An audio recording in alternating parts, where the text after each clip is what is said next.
Salut à tous et bienvenue dans cette chaîne avec accompagné de Julien. Bonjour Julien. Comment allez-vous? Super. Et pour ce débrief sur Avenger Endgame, un mois après sa sortie, nous allons un peu débriefer, parler de ce film avec Julien, d'accord. Franc succès, franchement. On commence par. Bien joué frère Russo. Exactement. C'était un très bon film à voir et à revoir. On commence par l'instant chiffre. Alors l'instant chiffre, ce film il va vous en dire quelques mots dessus. Exactement, ce film qui a fait 1,3 milliard de chiffre d'affaires. C'était plutôt de très bons chiffres, hein, de très bons. Et n'oublie pas, c'est le premier film américain aux États-Unis. Film américain au box-office aux États-unis avec 350. C'est pas rien. 300. Tu m'interromps là. 350 millions de spectateurs. 350 millions, c'est le premier box-office, donc un véritable succès. En Chine également, en Chine aussi, un gros succès avec 330 millions de spectateurs. Donc vous voyez bien que c'est un film mondial, avec un succès mondial, hein, puisque partout dans le monde on a vu ce film, on a apprécié. Quant aux Français, on approche des 2 millions 800 000. 2 millions, voilà, 2 millions il y a de quoi faire. 800 000 en France, qui est un score correct. Mais c'est pas un record du tout, hein, c'est un score plutôt moyen, on va dire, mais voilà. Les Français s'intéressent aux films de super-héros. super-héros. C'est une bonne chose, car les films de super-héros représentent l'avenir, selon moi. Évidemment. Et c'est également le 6e démarrage en France, hein, donc c'est à noter. Julien, à toi.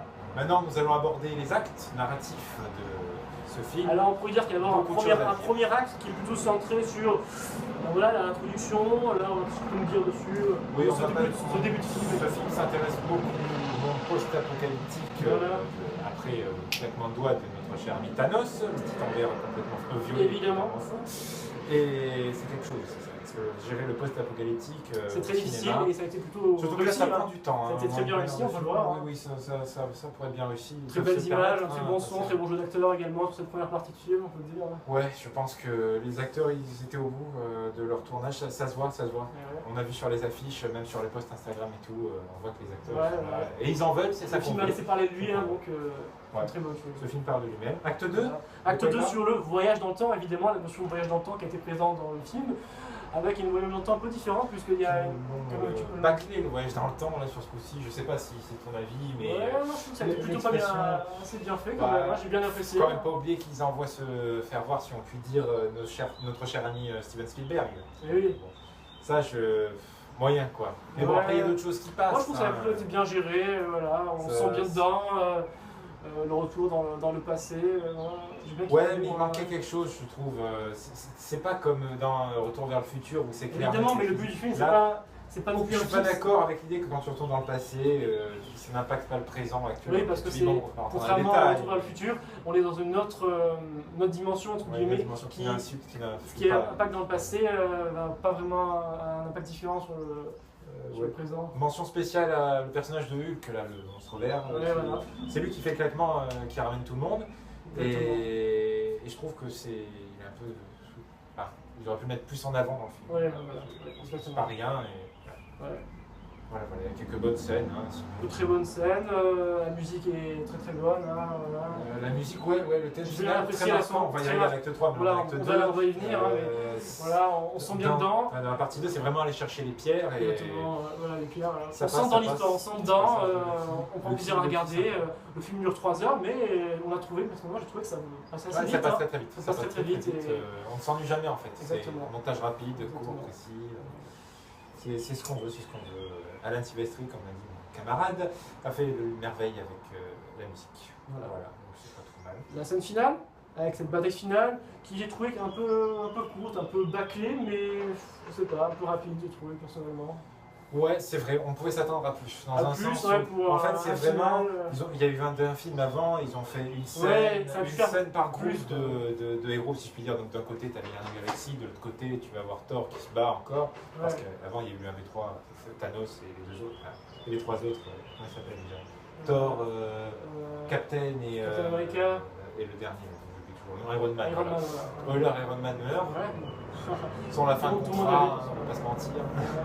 Voilà. Une bataille finale assez courte, assez bâclée. C'est une conclusion, dans une conclusion que tu n'es pas censé développer tes personnages. Non. Dans une conclusion, tu conclus.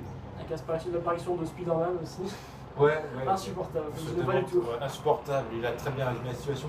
Comment il s'accroche dans une plaine, quoi. Ouais, d'un point de vue logique, c'est pas terrible. Alors, concernant le 1v3, oui. Oui, nous disions le 1v3. Le 1v3, Thor, Captain, Iron Man, contre Thanos. Ils ont du mal à le tuer. Ouais, c'est difficile, mais finalement, ça a été assez rapide quand même, je trouve. Ils ont expédié enfin, Iron Man a expédié, d'ailleurs, pour revenir dessus, sur la mort de Thanos, c'est quelque chose, quoi. C'est-à-dire que la scène est mal faite, elle est très mal faite. Parce que, en fait, je sais pas si tu te rappelles, on voit pas en fait comment Tony arrive dedans. C'est très rapide, je trouve. Ouais, c'est un tour de passe-passe. Limite bâclé, ouais. C'est un tour de passe-passe, on sait pas comment. Voilà, c'est l'occasion de le dire. C'est un tour de passe-passe et voilà, Tony.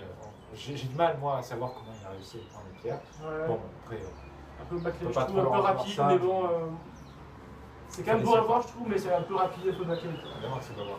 Je me rappelle, il y avait quand tu étais dans la scène, quoi, il y avait la scène où on était dedans. Enfin, pendant dedans, quand tu as Black Panther qui sort et qui dit « bombé », ensuite ça partait, toute la salle derrière « bombé », voilà. Et la mort d'Iron Man, très tragique, un tristesse, bien géré, ça. Bien géré, tout le monde tragique. On sent bien l'émotion, moi je l'ai un peu senti, voilà. On voit la tristesse de tout le monde, c'est bien géré comme final, j'aime bien. La dernière scène, avec on voit tous les personnages, c'est badass, ça aussi c'est impressionnant à voir, c'est pas mal, j'aime bien. On voit tout le monde avec la petite caméra et tout, c'est bien géré. C'est pas mal. C'est pas mal. Il passe sur chaque groupe. Chaque groupe. Photo souvenir, si je puis dire. C'est ça, exactement. Et ensuite, peut-être une nouvelle aventure, on sait pas. Qui sait. On attend Far From Home avec impatience. Et le caméo de Stanley.